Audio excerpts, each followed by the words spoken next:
Bienvenidos al Camino del Single Malt. Este es el episodio 3 de nuestro curso de Single Malt Scotch Whisky. Para no hacer el tema demasiado largo, lo vamos a dividir en dos partes. Una parte del día de hoy, episodio 3, la siguiente en el próximo episodio, episodio 4. El día de hoy vamos a hablar básicamente de los preparativos y el procedimiento para la cata. En el próximo episodio vamos a entrar más al detalle sobre el tema de la percepción de aromas y sabores, el análisis sensorial y otros temas muy interesantes. Créanme, todos estos temas son mucho más interesantes y complejos de lo que parecen. Siempre decimos lo mismo, pero lo decimos porque es verdad. Espero que lo disfruten, espero que aprendan algo, espero que me acompañen y si les interesa, manténganse conmigo. Comencemos. Lo primero que vamos a hacer es hablar de los preparativos previos a la cata. Es decir, asegurarnos que tenemos el ambiente adecuado para realizarla, que tenemos todos los implementos o recursos a la mano, que hemos realizado todos los preparativos previos, que estamos en el estado mental adecuado y luego vamos a hablar del procedimiento de cata en sí. Para Charles MacLean, la cata bien podría denominarse análisis o evaluación sensorial, porque para evaluar un whisky empleamos 4 de los 5 sentidos: vista, olfato, gusto y tacto. Según MacLean, sabor emplea los últimos 3, es decir, vamos a hacer uso de nuestro olfato, de nuestro gusto y de nuestro tacto, aunque la mayor parte de la evaluación se hace realmente con la nariz y no con el paladar, como vamos a ver en este y muy especialmente en el próximo episodio. Lo primero que debemos revisar es si estamos en el estado mental adecuado, es decir, relajados, libres de estrés, de preocupaciones, si tenemos el tiempo suficiente para realizar la cata, si estamos desocupados, libres de distracciones. Si estamos estresados, cansados, deprimidos, molestos, malhumorados, enfermos, especialmente enfermos, o estamos tomando medicamentos, honestamente, lo mejor es dejar la cata para otro día, para otro momento. Lo siguiente es preparar el área física donde vamos a realizar la cata. Debe ser un lugar cómodo, bien ventilado, libre de olores fuertes o extraños, como olores de la cocina, pintura, químicos, perfumes, tabaco, humo, ambientadores y cualquier otro producto de limpieza o producto químico muy potente que podamos percibir en el ambiente. También debe ser un sitio bien iluminado para que podamos evaluar adecuadamente la apariencia del whisky, es decir, vamos a hacer un análisis visual del whisky, una evaluación visual, como veremos más adelante, y es importante tener buena iluminación. Pueden hacer todo esto sentados en una silla o de pie, preferencia personal, como ustedes quieran. Al final también es importante que el sitio sea un lugar silencioso, sin ruidos molestos, sin distracciones principalmente. Por ello es que normalmente se recomienda apagar el teléfono, apagar el televisor y normalmente que no haya música de fondo. Yo entiendo que mucha gente prefiere hacer su cata o le gusta hacer su cata con música de fondo o escuchando la música de su preferencia, pero como veremos en el próximo episodio, la música puede interferir en la percepción de sabores. Así que si quieren hacer una cata rigurosa, eliminen la música. Y si sencillamente, pero bueno, estas son reglas que pueden relajar. No se maten tampoco mucho con esto, como siempre decimos, se trata de disfrutar, de apreciar el whisky mientras se la pasa uno bien. Así que bueno, si quieren relajar las reglas, háganlo. Si quieren ser rigurosos, no música, no televisor, no teléfono. Tienen que tener copas limpias a la mano. Las copas deben lavarse con un jabón neutro, un detergente sin olor, y dejar que se sequen solas, es decir, al aire. Dejarlas escurrir y que se sequen al aire. Se dice que algunos master blenders no comen alimentos con ajo o muy sazonados hasta 2 días antes de realizar una cata. En todo caso, para nosotros lo ideal es evitar el consumo de alimentos con sabores muy fuertes o muy sazonados antes de realizar la cata. No deben comer demasiado antes de la cata. Es bueno llegar con un poquitico de hambre. El hambre nos prepara, nos despierta y agudiza nuestros sentidos. Básicamente nuestro organismo está diseñado cuando tenemos hambre para agudizar los sentidos en busca de olores. Y así que vamos a percibir los aromas y los sabores de una manera mucho más intensa. Mucha gente considera que el mejor momento o el pico sensorial es en horas de la mañana antes del almuerzo. Es decir, muchos expertos dicen que entre 10 y 11 de la mañana es la hora ideal, luego un desayuno ligero sin sabores fuertes. Ahora bien, en la práctica, la realidad es que la mayoría de nosotros no realizamos nuestras catas en la mañana por razones obvias. Yo personalmente hago las catas normalmente en la tarde o en la noche, pero me aseguro de que hayan pasado algunas horas desde la última vez que comí, es decir, de llegar con un poquito de hambre para la cata, para tener los sentidos más agudos. No usen perfume ni se laven las manos con jabones fuertes antes de realizar una cata. especialmente si van a realizar la cata con otras personas. Básicamente se considera un asunto de respeto, de etiqueta, de protocolo, no llegar oliendo con aromas muy potentes, es decir, perfumes, tabaco, olores corporales desagradables. Es un tema de respeto hacia los demás y es un tema de respeto hacia el proceso de cata.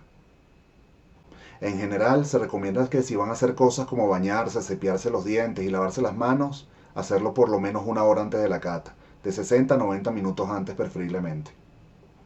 Preferiblemente no deben utilizar geles antibacteriales o productos cosméticos con aroma en las manos. Deben tener una o varias copas a la mano, preferiblemente del mismo modelo, aunque si no se puede, no se puede, no pasa nada. En estas fotos pueden ver algunas de las copas más utilizadas.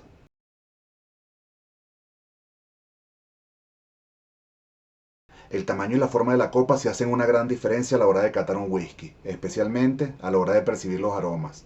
Los tumblers o old fashion o vasos rocks, que son este tipo de vasos de whisky tradicionales, no funcionan eficientemente para la cata, especialmente para la apreciación de aromas. Están diseñados para disfrutar, pero no tanto para catar. Si no me creen, sencillamente agarren, tomen el mismo whisky, sirvan exactamente la misma cantidad del mismo whisky en un tumbler y en una copa de degustación, vayan a nariz y van a sentir la diferencia. A partir de ese momento no van a dudar más sobre este tema. Aquí tenemos, por ejemplo, desde este vaso que me regaló la gente de Highland Park, tenemos también la copa Stossle, que es una copa de degustación que se consigue en internet. Tenemos, por supuesto, el famoso Glencairn Glass, que es esta copa que es prácticamente una estándar en la industria y es la copa que yo más utilizo en el día a día a la hora de hacer mis catas. Tenemos también la copita, la famosa copita. Esta en particular es fabricada por la gente de Glencairn. Pero bueno, como siempre hemos dicho, pueden utilizar cualquier copa de degustación de las llamadas AFNOR o ISO, copas de degustación estándar, AFNOR o ISO, que son copas prácticamente idénticas a esta. También tenemos otra copa como esta. Esta es la Perfect Measure, que es otra copa fabricada por Glencairn, si no me equivoco. Vean la forma, tiene la forma más similar aquí arriba a una copa Glencairn, pero tiene un tallo y una base para facilitar agarrarlas y no tener que tocar el cuerpo o cáliz de la copa. Y finalmente, si quieren hacer una cata ciegas, lo que se recomienda es este tipo de copas, que son copas con colores. Esta es una Glencairn, pero la consiguen normalmente en colores. Los tradicionales son negro y azul, pero Glencairn hoy en día también las produce en colores como el azul, el rojo, el verde, el dorado. Y bueno, existen otras marcas de copas que también producen sus propias copas de colores para catas a ciegas. Y bueno, como estas copas, existen muchísimas más copas de degustación, muchos modelos. Van a conseguir que hay unas copas muy reconocidas que las produce Bormioli, que es una casa italiana.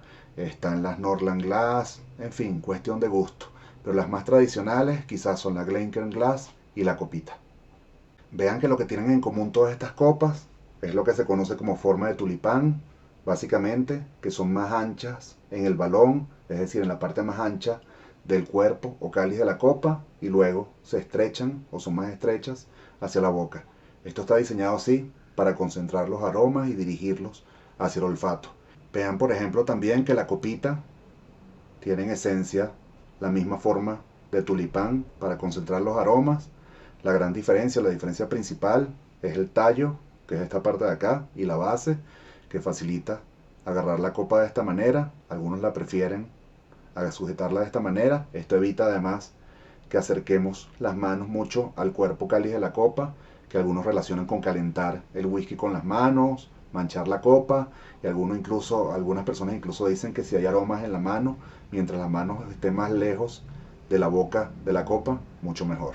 La regla general básica es no tocar el cuerpo o cáliz de la boca para no calentar el whisky con las manos, así que traten de agarrar la copa por la base o por el tallo y la base, dependiendo del modelo que tengan a mano. De otra parte, hay que tener agua fresca a la mano. Cuando decimos agua fresca nos referimos a temperatura ambiente fresca, no agua muy fría. Hay razones para ello. El agua la vamos a utilizar para hidratarnos, para refrescarnos o limpiar el paladar y también para eventualmente agregarle algunas gotas al whisky, utilizando por ejemplo una pipeta, un gotero o una cucharilla. El método que ustedes quieran da lo mismo honestamente. El agua, además, debe ser lo más inodora e insípida posible, es decir, utilicen agua de bajo contenido mineral. Se puede utilizar agua embotellada de bajo contenido mineral o incluso agua filtrada desionizada, que es la que se filtra utilizando filtros de ósmosis inversa. Al final, como les dije, el agua tiene que estar a una temperatura ambiente fresca, lo que para la mayoría representa unos 15 a 18 grados Celsius. Pueden probar varias aguas, si van a utilizar agua embotellada, prueben varias aguas distintas del mercado hasta conseguir la que ustedes crean que se adapte más a esta descripción. Otra cosa a tener en cuenta es la temperatura ideal del whisky al momento de la cata. Que el whisky debe estar alrededor de los 60-65 grados Fahrenheit. Esto es entre 15.5 y 18.3 grados Celsius. Otros dicen que es entre 15 y 18, otros dicen que entre 13 y 19. En fin, traten de mantenerse en la medida de lo posible cerca o dentro de esos parámetros preferiblemente. Si en donde piensan hacer la cata hace demasiado calor, pueden intentar hacer la cata en horas frescas de la noche o en una habitación con temperatura controlada, es decir, con aire acondicionado. Otros prefieren enfriar las copas en una nevera, por ejemplo, pero esta es una técnica, por llamarla de alguna manera, que tiene un alto margen de error para alcanzar la temperatura ideal. Yo personalmente no lo hago. Recordemos que el frío cierra o adormece los aromas y sabores. Por eso es que no queremos enfriar mucho el whisky, ni estar en un ambiente muy frío, ni añadir agua fría. Por eso es que no utilizamos hielo a la hora de la cata o apreciación del whisky. Si por el contrario está haciendo demasiado frío, lo que se acostumbra es, ahí sí, calentar el whisky rodeando la copa con las manos. Aunque no es indispensable, también pueden tener a la mano galletas tipo crackers, galletas de avena sin sal o pan tostado para limpiar el paladar. Algunos utilizan agua con gas para ese fin. Yo personalmente y muchos utilizamos solamente agua fresca. También se recomienda tomar las notas de cata en una libreta. Hay gente que utiliza su teléfono, una tablet, un laptop, pero sabemos que esas cosas pueden distraernos. Así que quizás lo mejor sea sencillamente el método tradicional de utilizar papel y lápiz, una libreta. Otra cosa es el tamaño de la muestra a catar, que puede ser tan pequeña como esta copa, 15 mililitros, o tanto como esto, 50 mililitros en esta copa. Al final es un tema de preferencia, pero también deben tener en cuenta la cantidad de whiskies que vayan a probar en una misma sesión. Si van a probar muchos whiskies, 3, 4, 5 copas, quizás lo mejor sea utilizar una muestra pequeña de unos 15 mililitros. Si van a catar un solo whisky en esa sesión y después se quieren quedar disfrutando ese whisky, pueden hacer como yo, que es lo que hago la mayoría de las veces, y llenar la copa hasta los 50 mililitros, que normalmente llega justamente hasta aquí. El horizonte se ubica justamente en esta zona del balón o la parte más ancha del cáliz. Nos da la medida perfecta. Pueden utilizar medidas intermedias, pueden utilizar, en vez de 15 mililitros, pueden hacer 20 mililitros, 25 mililitros, 30 mililitros, como ustedes quieran. Si van a hacer la cata ciegas, normalmente se recomiendan este tipo de copas. Lo que normalmente se recomienda es tener un asistente o otra persona que sirva las copas para uno no ver qué whisky están utilizando. Normalmente las copas se identifican acá abajo utilizando un número o un color, una etiqueta con un número o un color para después saber cuál copa era cuál. Y lo importante de las catas a ciegas es que nos van a permitir enfocarnos única y exclusivamente en lo que estamos oliendo y probando y absolutamente nada más. Cuando catamos un whisky y sabemos cuál es el whisky, van a entrar en juego nuestros prejuicios, nuestros sesgos, nuestras preferencias personales, el conocimiento de cuál es la marca del whisky, su reputación, su precio, la edad que tiene, cómo fue elaborado, el diseño de la botella, el color del whisky, el tipo de barricas que hayan podido ser utilizadas, suelen influenciar la experiencia. Y como hemos dicho, al final la cata la pueden hacer solos o acompañados de gente, lo que se conoce comúnmente como el panel de cata o catando con los amigos. Lo bueno de catar con otras personas es que las otras personas pueden aportar ideas y romper el patrón mental que uno tiene en el momento. Lo malo que tiene que esto, como van a ver cuando lo experimenten, es que parece haber un fuerte poder de sugestión cuando las otras personas dan notas de cata. A veces no sabemos si una persona nombra una nota de cata e inmediatamente la percibimos porque esa nota estaba ahí y nos ayudaron a dirigir nuestra atención a ella, o si fue que sencillamente nos sugestionaron. Recuerden que este es un mundo de individuos, la percepción es algo muy personal, así que lo más natural es que las percepciones sean distintas. con el tiempo, a medida que avancen en su experiencia, es posible que sus notas empiecen a coincidir en mayor medida con las notas de otras personas, pero bueno, tampoco se maten demasiado con eso. No es tan importante como muchos creen. Lo que sucede en este punto es que en buena medida la percepción de los sabores está influenciada por nuestras experiencias previas, por los aromas y sabores a los que hemos estado expuestos en el pasado. No en todos los países van a encontrar los mismos aromas, o una persona va a estar expuesta a los mismos aromas y sabores en Asia, en América Latina, en Europa, en África. Así que bueno, todo eso va a tener algún tipo de influencia en nuestra experiencia, en cómo percibimos estos aromas y sabores, en cómo los describimos.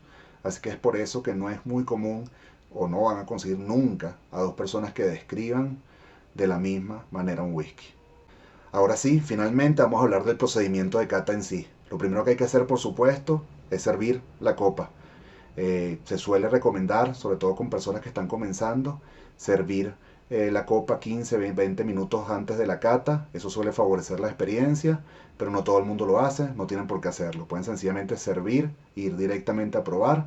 Lo tradicional es primero probar el whisky puro. Esto nos da la línea de base o nos señala en principio lo que el embotellador, mezclador o destilador quería que nosotros probáramos, y luego vamos a añadir un poco de agua, unas gotas. Eso va a permitir que el whisky abra, como se dice, que básicamente es liberar congéneres o elementos de aroma que están ahí atrapados, y eso va a cambiar ligeramente la experiencia de la apreciación. Lo primero que vamos a hacer es tomar en consideración la apariencia del whisky, es decir, realizar un análisis visual del whisky. Lo primero que vamos a ver, por supuesto, es el color. Para ello, de ser necesario, pueden contrastar la copa contra un fondo blanco, que puede ser una pared, una hoja blanca, cualquier objeto blanco, para poder ver bien el color del whisky. El color, cuando es natural, vean las diferencias, puede decirles algo sobre el tipo de barrica utilizadas y el tiempo de maduración. Sobre todo qué tipo de barricas fueron utilizadas, si fue roble americano o roble europeo. El color dorado suele sugerir que fueron utilizadas barricas de roble americano ex bourbon. Un color mucho más profundo, mucho más oscuro, suele sugerir el uso de barricas del roble europeo ex cherry, aunque bueno, hay ciertas excepciones a las reglas, por así decirlo. En este caso, si fue utilizado, sabemos que en este whisky fueron utilizados barricas de roble americano o Quercus alba, como se le conoce, ex bourbon. En este caso fueron utilizadas, lo sabemos porque lo sabemos, exclusivamente barricas de roble europeo ex oloroso cherry, es decir, barricas que contuvieron en el pasado Jerez. De manera que mientras más veces sea rellenada o reutilizada una barrica, va a dar un color más pálido, básicamente porque los taninos de la madera se van a ir gastando y cada vez ese color va a ser más claro. Eso es una parte de la información que van a obtener al probar un whisky y hacer un análisis visual de su color. Como muchos saben, el uso de colorante natural de caramelo, conocido en Escocia como E150A, está bastante extendido. Lo van a conseguir en muchas botellas, especialmente las botellas más comerciales. Si ustedes saben que la botella que piensan o que están analizando contiene colorante natural de caramelo, honestamente lo mejor es obviar esta parte del análisis visual del whisky. No tiene sentido, no pierdan su tiempo en eso. En principio, el color del whisky debe ser brillante y claro. Muchos de estos whiskies o muchos whiskies son filtrados en frío para mantener esa cualidad. Ese es un tema del que vamos a hablar más adelante en otro episodio, el filtrado en frío. También tenemos whiskies que no han sido filtrados en frío y que en determinadas circunstancias pueden volverse opacos, lechosos, presentar una especie de neblina. Esto dejan de ser tan claros, tan brillantes como originalmente se ven. Esto, a pesar de lo que parece, no es una mala señal, no es una señal de mala calidad, sino todo lo contrario. Muchos lo interpretamos de una manera muy diferente. De hecho, cuando hablemos del tema del filtrado en frío, vamos a ver que muchos, o algunos, o varios, mucha gente, o hay gente, mejor dicho, que considera que el filtrado en frío puede remover elementos de aroma, sabor, color y mouthfeel, que es sensación en boca del whisky. Otros dicen que esto no es así, o por lo menos que no se puede percibir de manera natural a la hora de probar un whisky. Ese es un tema muy interesante, muy complejo, muy polémico, sobre el que vamos a hablar más adelante en otro episodio. Aquí, por ejemplo, podemos ver la diferencia entre un whisky que se mantiene en su estado cristalino y un whisky que ha formado la neblina. Este es un whisky evidentemente que no ha sido filtrado en frío, no sé si lo pueden ver. Este es mucho más claro, más transparente, por decirlo de una manera, más cristalino. Y este se ha tornado más lechoso, opaco, tiene una neblina. Esto es señal indudable de que este whisky no ha sido filtrado en frío y por tanto adquiere esta característica. Esto nada más lo adquiere en determinadas circunstancias, por ejemplo cuando baja mucho la temperatura o cuando se le agrega agua, por ejemplo, o por supuesto hielo, y en otras circunstancias determinadas puede producirse esto cuando el whisky no ha sido filtrado en frío. Lo segundo que vamos a hacer, y esto es siguiendo el esquema de Maclean, es agitar la botella para obtener el beading. El beading son estas perlas, burbujas o espuma que se forma en la superficie del whisky cuando es agitado, y esto lo van a ver más que todo. Volvamos a hacerlo, lo van a ver, vean la cantidad de burbujas que se forman. Lo vamos a hacer cuando la botella, normalmente el grado alcohólico de la botella está alrededor o sobre un 50% de grado alcohólico.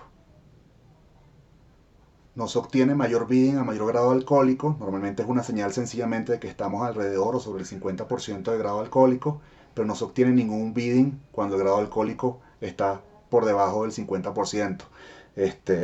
Por ejemplo, aquí tenemos una botella al 43, no sé si lo pueden ver.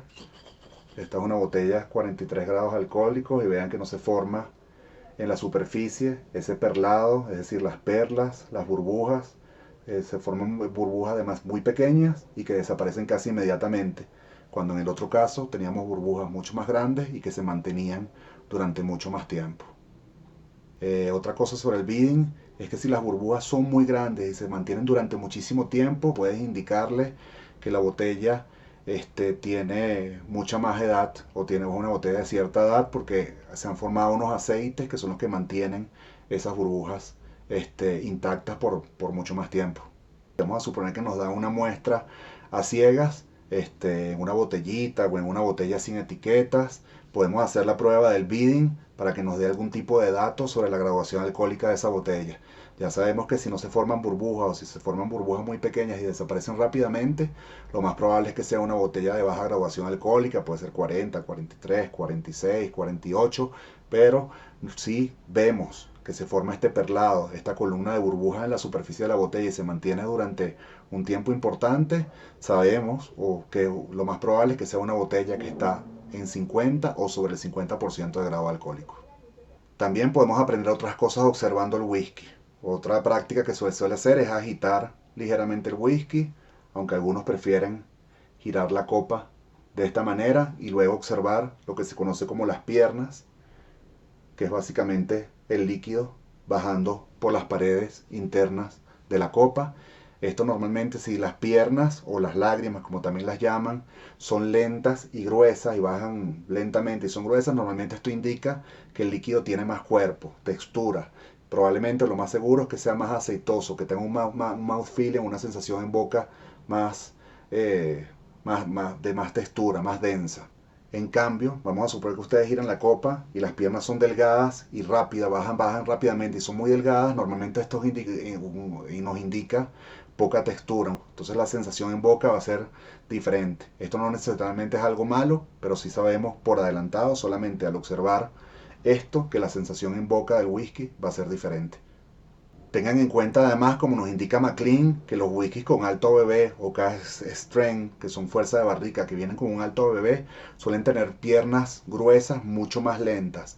Esas piernas gruesas suelen indicar un alto grado alcohólico, y si las piernas además tardan en desaparecer, pueden indicar la presencia de aceites que le dan mayor cuerpo al whisky, lo que implica riqueza. Resumiendo, básicamente son tres cosas las que vamos a aprender viendo el whisky en la copa. En primer lugar, si hay color natural, nos puede dar información sobre las barricas utilizadas y el tiempo de maduración.